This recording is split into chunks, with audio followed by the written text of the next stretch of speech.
कहते हैं, जब किसी राजा का वचन उसकी सांसों से भी अधिक कठोर हो जाए, तो स्वर्ग भी उसकी शर्तों के अधीन हो जाता है। यह कथा है उस सम्राट की जिसका नाम केवल इतिहास नहीं, बल्कि सत्य का पर्याय बन गया।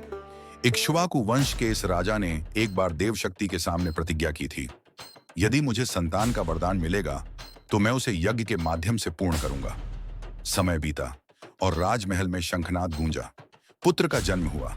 राजा का हृदय आनंद से भर उठा। लेकिन जैसे जैसे बालक बड़ा होता गया, राजा का मन डगमगाने लगा। वह प्रतिज्ञा जो कभी गर्व थी, अब भय बन चुकी थी।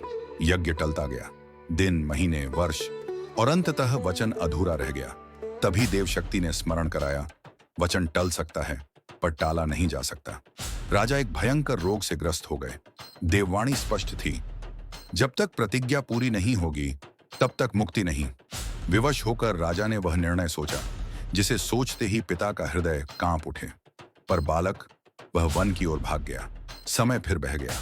वर्षों बाद एक महर्षि ने समाधान सुझाया, यज्ञ के लिए एक अन्य बालक को अर्पित किया जाए। यज्ञ की वेदी सजी, रस्सियां बंधी, अग्नि प्रज्वलित हुई, और तभी बलि बनने वाला बालक रोया नहीं। उसने प्रार्थना की।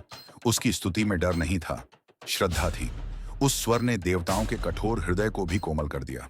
क्रोध शांति में बदल गया, रोग दूर हुआ, यज्ञ पूर्ण हुआ, और उस क्षण राजा ने सिद्ध कर दिया, जो राजा सत्य का पालन करता है, वह देवताओं को भी उनके ही नियमों में बांध सकता है।